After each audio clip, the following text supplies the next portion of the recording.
valientes íntimos y poderosos. Para hablar de valientes, primero, Mateo 11, capítulo 11, versículo 11 en adelante dice: de cierto os digo, entre los que nacen de mujer no se ha levantado otro mayor que Juan el Bautista, pero el más pequeño en el reino de los cielos mayor es que él.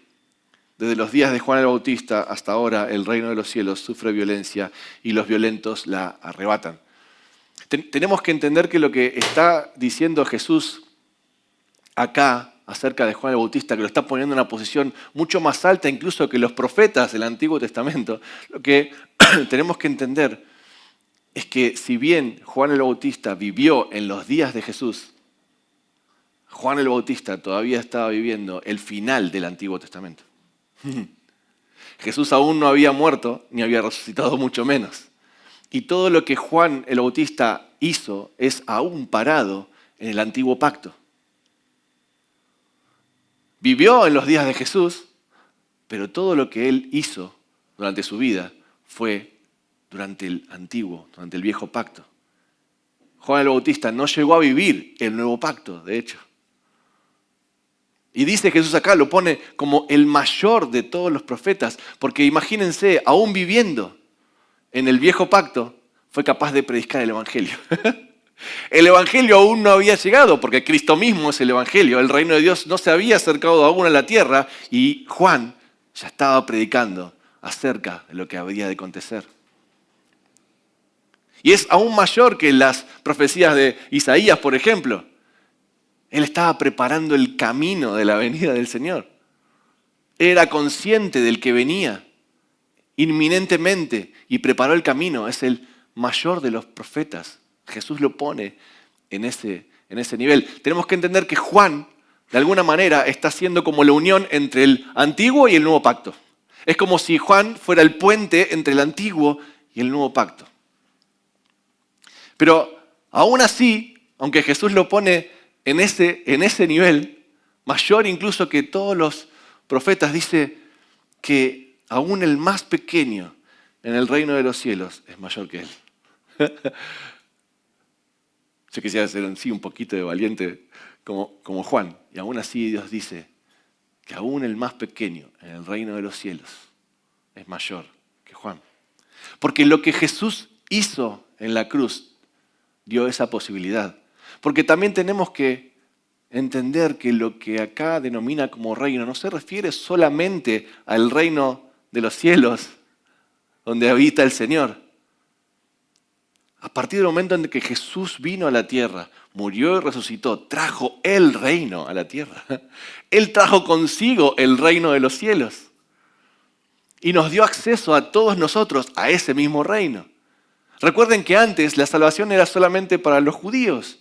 Y cuando Jesús viene, muere, resucita, abre el camino a todo aquel que crea.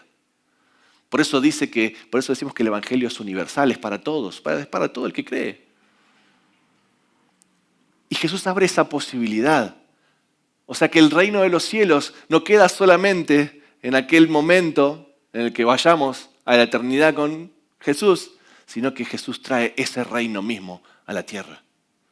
Recuerden cuando Jesús empezó a predicar y dice: arrepiéntanse porque el reino de los cielos se ha acercado. O sea, yo mismo, que soy Dios, que soy el Hijo de Dios, vine a la tierra. Nadie conoció al Padre jamás, pero el que me conoce a mí, conoce al Padre. Jesús vino a revelar el carácter de Dios y vino a revelar el mismo reino. El reino de los cielos habitaba en él mismo y vino a presentárnoslo.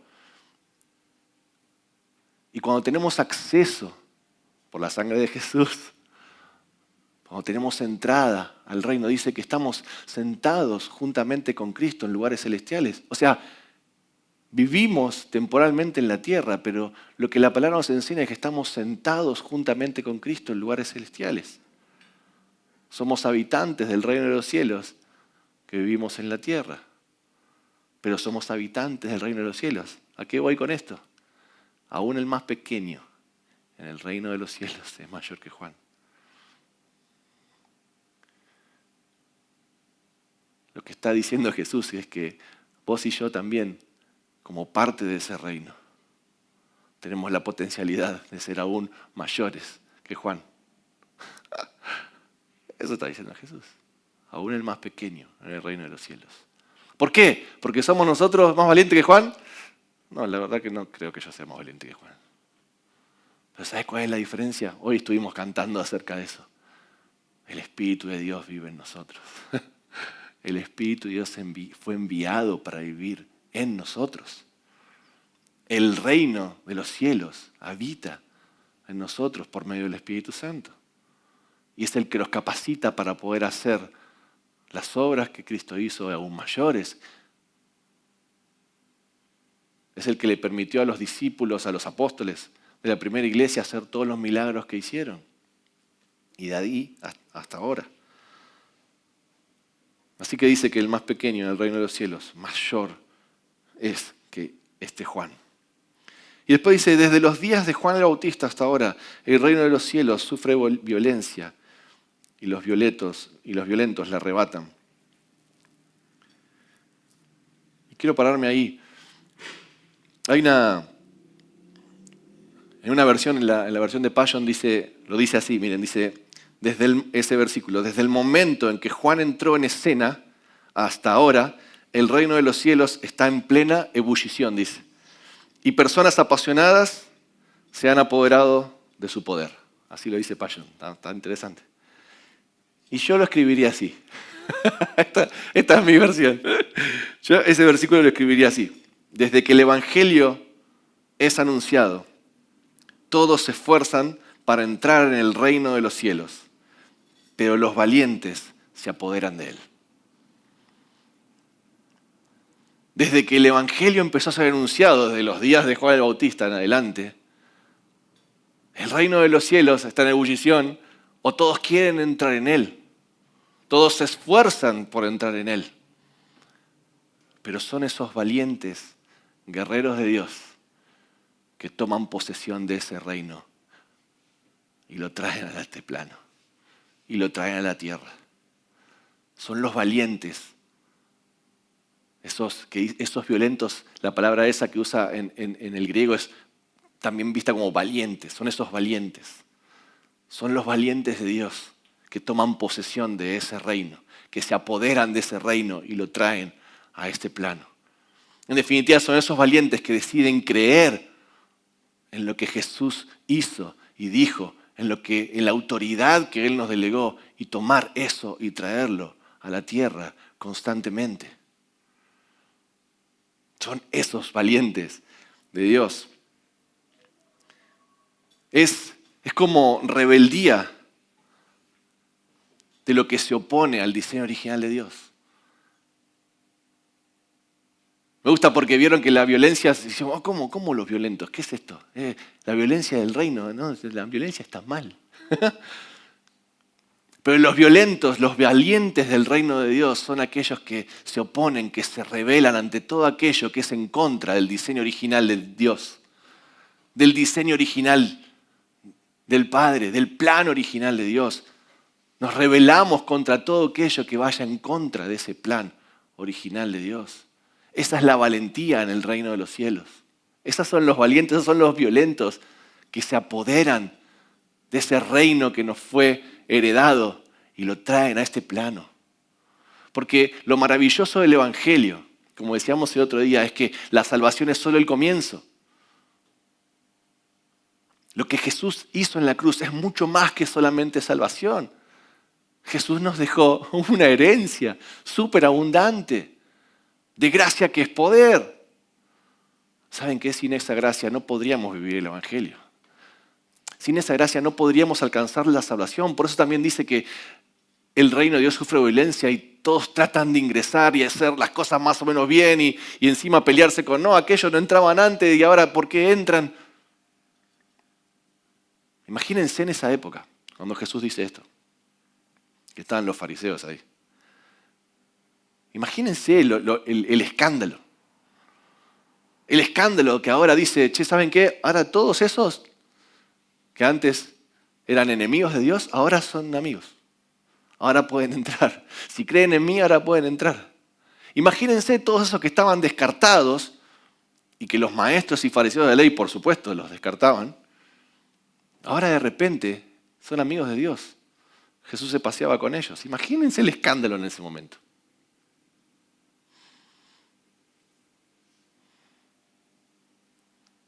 Y esa es la valentía a la que Dios nos llama. Esa es la valentía a la que Dios nos llama. Esa valentía para poder vivir el reino en nuestras vidas, en el día a día, y esa valentía para extender el reino. Esa valentía para traer el reino de los cielos a la tierra una y otra vez. Esos son los valientes guerreros del reino de los cielos, que ven la realidad terrenal con ojos de eternidad. Me gusta eso. Con ojos de eternidad. Nuestra vida no tiene un principio y final en esta tierra. Nuestra vida comienza cuando nos entregamos al Señor y sigue por la eternidad. Cuando podemos ver la realidad terrenal con ojos de eternidad, nuestra perspectiva cambia. Nuestras prioridades cambian. Incluso las preocupaciones humanas empiezan a tener un segundo plano. Humanamente nos preocupamos por, ¿qué vamos a comer hoy? Si tenemos para ponerle nafta al auto o no. Si tenemos auto. Y así. Pero cuando empezamos a ver la realidad terrenal con ojos de eternidad, nuestras prioridades cambian. Y esas preocupaciones pasan a segundo plano. Y ahí es cuando nos apropiamos del reino de los cielos y lo traemos a este plano. Y Dios hace mucho más allá de lo que pensamos, soñamos o imaginamos. Amén. Somos llamados a esa valentía. A esa valentía. Y si hay algo que quiero despertar hoy en nosotros es, hey, sos un valiente del reino de los cielos. Vos sos un valiente del reino de los cielos. Sos una valiente del reino de los cielos. Que trae las herencias del reino de los cielos a este plano, todos los días, en donde estés. A donde vayas. Sos un portador del reino de los cielos. No sé si lo pensaste así, pero sos un portador del reino.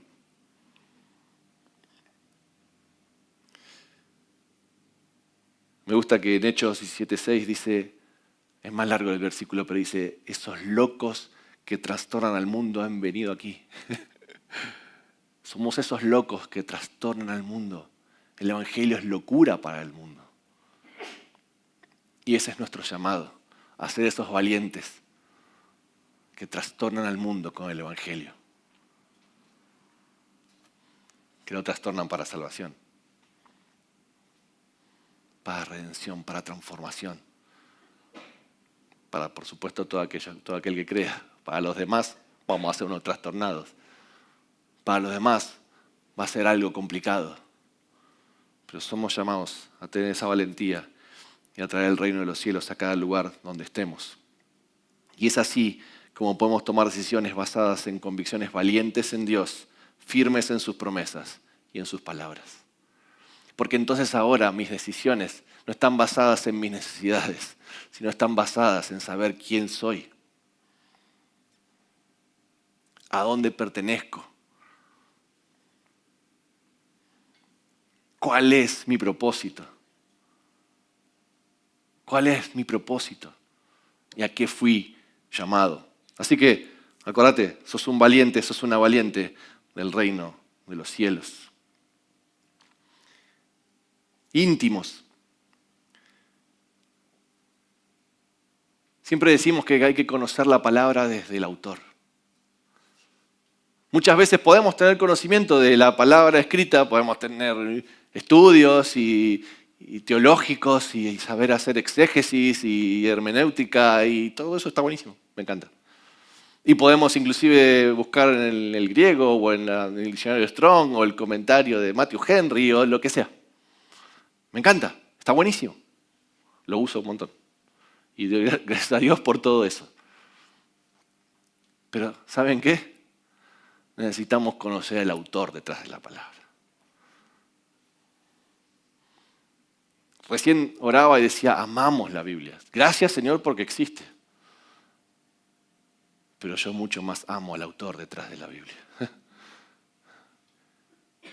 Porque si la Biblia no me lleva a conocer al autor, entonces es letra muerta.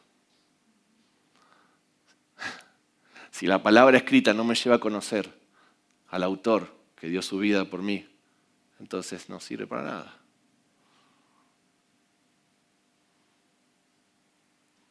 Conocer la palabra desde el autor. Me encanta que en Juan 1 vieron que dice que Jesús es el verbo, ¿no? Es el verbo hecho carne. Es mucho más largo, pero dice eso. O sea, el verbo es la palabra hecha carne. Él es la palabra misma encarnada. En él habitaba toda la plenitud de la deidad. Dice, o sea, en él habitaba todo. Por eso digo que cuando Jesús vino a la tierra, trajo consigo el reino de los cielos. Con él traía todo. Él es la palabra hecha carne. Y es vital interpretar lo que la palabra dice desde lo que la palabra es. Si Jesús es la palabra hecha carne, entonces yo tengo que interpretar también la palabra desde lo que la palabra es. No simplemente desde lo que dice, sino desde lo que la palabra es. La palabra de Dios es viva, no es una letra muerta. La palabra de Dios, para entenderla, necesito revelación del Espíritu Santo, que me lleva a conocer al autor detrás de la palabra. Es desde el conocimiento de quién es Jesús en intimidad y por experiencia personal con Él que puedo conocer e interpretar la palabra adecuadamente.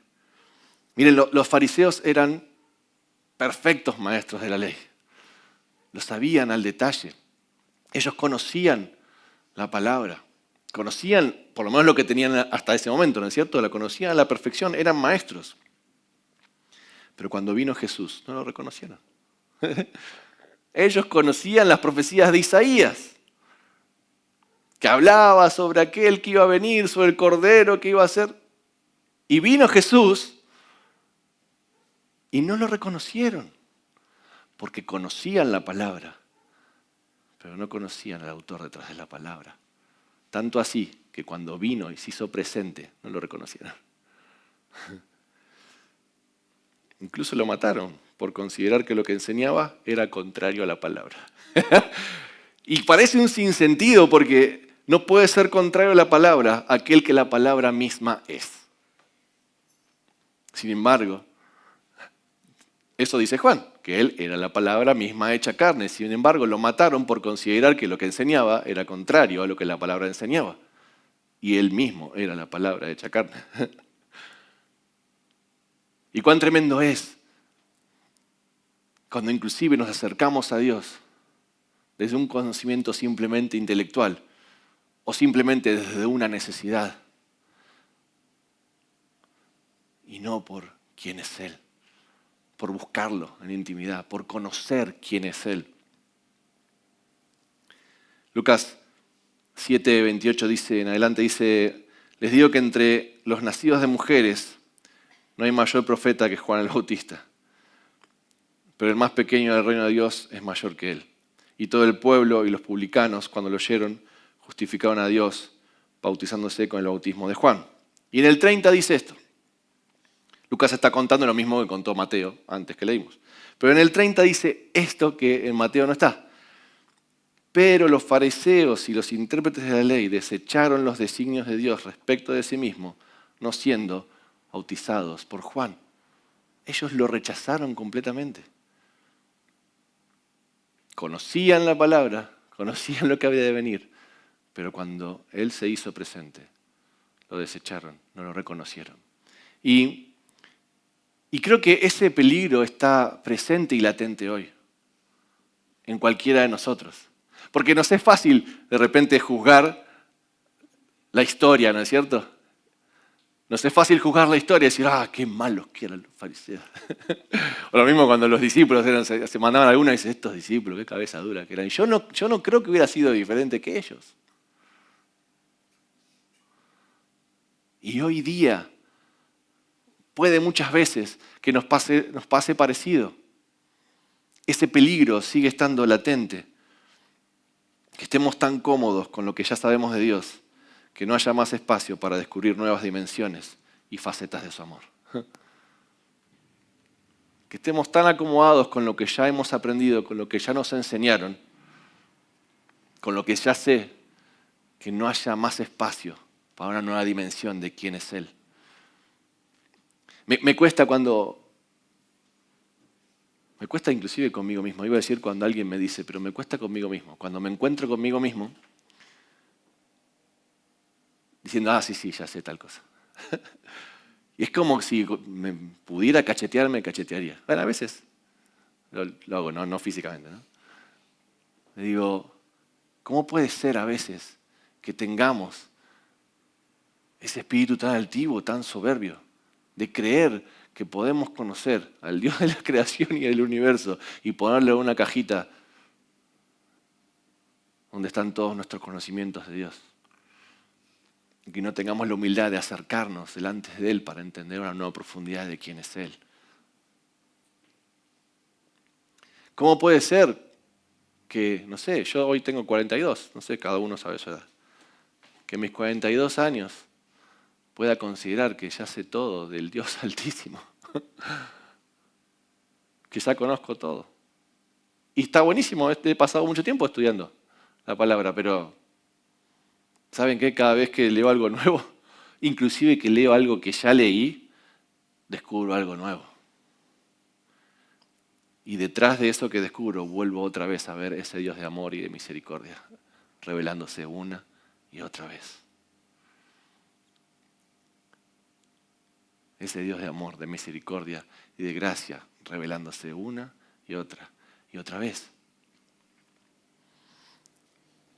Por eso es importante acercarnos a Él en intimidad. Así que, sos un valiente, una valiente de Dios.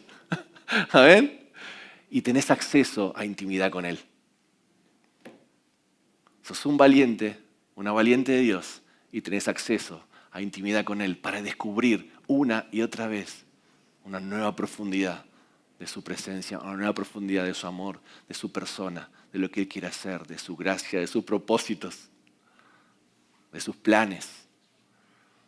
Tenés acceso a intimidad con Él en esta amistad restaurada por Jesús. Y por último, tercero, sos poderoso. Sos poderosa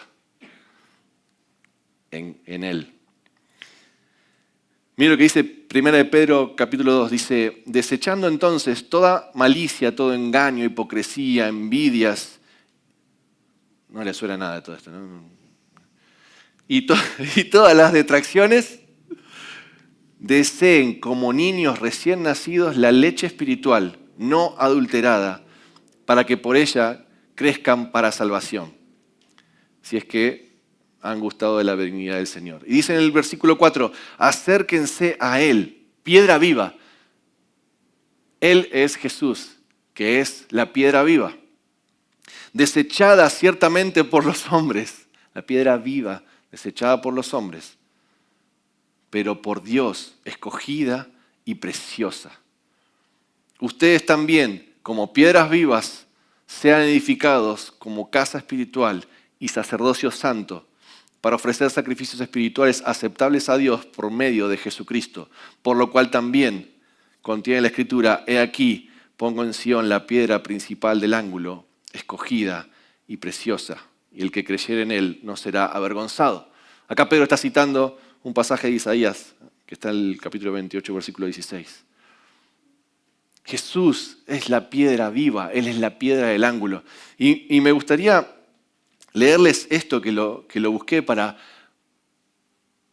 entender con más detalle qué es la piedra angular en arquitectura. Dice que el concepto de piedra se deriva de la primera piedra de la construcción de una base o una cimentación en albañilería, que es muy importante porque todas las otras piedras se establecerán en referencia a esta piedra.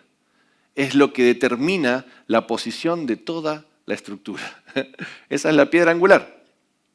También se refiere a una edificación, a la piedra usualmente de gran tamaño que se colocaba en una esquina para darle rigidez al sostener o unir dos grandes lienzos de muro. Después dice que puede estar embellecida, sirviendo en este caso no solo como refuerzo, sino también como decoración. Y dice que con el tiempo se convirtió en uno de los pilares de la mampostería de piedra ceremonial, situado en un lugar destacado en el exterior del edificio, con una inscripción en la piedra que indicaba la fecha de construcción del edificio y el nombre del arquitecto, el constructor o quien sea. Y este detalle adicional. Algunas piedras angulares son cápsulas de tiempo desde el momento que se construyó un edificio en particular. Vieron que las cápsulas de tiempo son, no sé si tienen ese concepto, pero se usa mucho últimamente, que es como agarrar alguna caja, guardar elementos de este tiempo y cerrarlo para que las generaciones futuras descubran cómo vivíamos en estos tiempos. Hoy pareciera no tener tanto sentido porque la internet nos dice un montón de cosas, pero en otras épocas, sí, donde no se podía registrar. Y así es que se han encontrado un montón de cosas que han permitido dilucidar cómo vivían en ese tiempo, cómo era la cultura y demás. Eso es una cápsula de tiempo. Pero es re interesante que dice que las piedras angulares a veces servían como cápsula de tiempo al momento que se construyó. Entonces, Jesús es la piedra del ángulo. Él es la base, Él es el fundamento donde se construye toda la iglesia. Él es la piedra del ángulo, sobre Él se edifica la iglesia. Él es el fundamento que sostiene toda la estructura. Él es lo que da la estructura. Sin Él nada fue hecho y sin Él nada se puede sostener. Es Él el que le da la estructura a todo el edificio. Y te quiero proponer que esa piedra tiene su firma. Es como si tuviera la firma de Jesús, validando, es como el sello de garantía de calidad. Esta piedra fundacional que soy yo mismo es donde voy a edificar mi iglesia. Sobre esta misma piedra donde voy a edificar mi iglesia. Y la iglesia somos nosotros. Es su sello de distinción, es lo que le hace única. Es la belleza del templo. Vieron que la piedra también se usa como para decoración. Es la belleza del templo, es lo que hace precioso, hermosa a su iglesia. Él mismo. Y todo lo que se construye sobre ese fundamento. Lo que se construye sobre el fundamento que no tiene nada que ver con lo que Cristo es, no produce buen fruto, no es hermoso, no es agradable. Pero cuando edificamos la iglesia sobre el fundamento de quién es Él, es precioso, es hermoso, es rígido en cuanto a que soporta. No que no es flexible, sino que soporta, que da estructura, que contiene, que se puede crecer y edificar. Por eso es importante conocer al autor detrás de la palabra, para poder edificar sobre él mismo. Y me gustó esto de la cápsula de tiempo porque pensaba en que en él, en Jesús, están contenidos todos los secretos y designios de Dios. El pasado, presente y futuro están contenidos en él. Dice la palabra, ¿no? Que Él es el principio y el final, el alfa y el omega. Desde el principio estaba y en el final está, no tiene principio, no tiene fin. En Él está contenido todo. Nos cuesta a nosotros pensar con nuestra mente que es finita, nos cuesta pensar en eternidad, en que no haya principio, que no haya fin. En Él está contenido todo eso. Y en el Antiguo Testamento se hace muchas referencias a piedras y a los tipos de piedras que utilizaban para construir templos y altares para Dios. Salomón construyó una casa de oración preciosísima para Dios. Me encanta que si leen, está todo el detalle de cómo fue construida, de las piedras. Inclusive uno empieza a leer hasta hay cosas que hoy día se siguen usando en la construcción, que ya existían en ese momento. Por sabiduría de Dios. Así que puede ser que tengamos problemas, tiempos de dificultad, sentimientos de desánimo, frustración, confusión o desesperanza. Pero en esas situaciones vamos a levantar un altar de adoración donde el fuego del Espíritu consuma y deje en cenizas la oscuridad. Somos piedras vivas. Somos piedras vivas. Cada uno de nosotros somos piedras vivas. Que construidas sobre el fundamento de la piedra angular que es Cristo, construimos su iglesia. Y a medida que vamos creciendo en el Señor, vamos sobreedificando. Me encanta eso, generación sobre generación vamos sobreedificando. Y tantas veces la iglesia como que tiende a correr y a volver a construir. Pero vemos una y otra vez que el plan de Dios es construir sobre el fundamento, como piedras vivas que somos, y construir piso tras piso, edificar nivel tras nivel y seguir avanzando. Somos piedras vivas y construimos altares de adoración en medio de la dificultad. Altares de adoración. Somos piedras vivas, llevamos con nosotros el reino de los cielos. A donde quiera que vayamos. A donde quiera que vayamos, llevamos el reino de los cielos. Somos piedras vivas. Generamos espacios que sirvan de habitación del Espíritu de Dios, como piedras vivas que somos. Por eso celebramos a Jesús, por eso saltamos, por eso danzamos. Por eso es que con el cuerpo expresamos la alegría y el gozo de la salvación, de la revelación de Cristo, de la eternidad con Él, pero además de la eternidad en este plano también.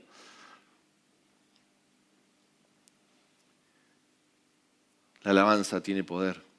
Jesús es el fundamento, el dador de vida y el que produce vida. Y nosotros somos transportadores de esa vida. Él es el que produce vida, Él es el dador de vida, pero nosotros que tenemos la vida de Cristo, vive en nosotros, transportamos esa vida a donde vayamos. Cuando lo empezamos a pensar así, algo cambia. Hey, estoy transportando la vida de Cristo, estoy transportando el reino de los cielos a donde quiera que vaya. Y cuando me encuentre con una dificultad, con un problema, con una agresión, voy a levantar un templo de adoración.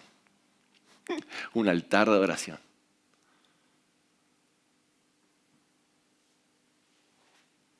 Un altar de adoración para que esas cosas que son contrarias sean transformadas, para que el reino venga aún a esas vidas, a esas situaciones. Ese es nuestro lugar de batalla, ese es nuestro lugar de victoria, nuestro lugar de conquista. Nosotros vivificamos el templo. Este edificio no tiene vida. Pero cuando nosotros nos reunimos en este edificio, lo vivificamos. Cuando nosotros nos reunimos como piedras vivas que somos, le damos vida. Y el Espíritu de Dios se mueve en este lugar. No porque el templo tenga algo, no porque el edificio tenga algo, sino porque nosotros transportamos el reino de los cielos. Nosotros transportamos al dador de vida en cada uno de nosotros. Así que acordate, sos un valiente, una valiente del reino de los cielos. Podés y tenés acceso a la intimidad con Él para conocer al autor detrás de la palabra. Y sos poderosa, poderosa en Cristo para transformar cualquier cosa que está fuera del plan o del diseño original de Dios. Amén. Gracias Jesús. Gracias Señor, porque vos sos bueno y queremos aprender, Señor, a tener conciencia cada día de quiénes somos en vos y qué es lo que cargamos, qué es lo que portamos. Oh, gracias Jesús. Gracias Señor. Gracias. Gracias Jesús.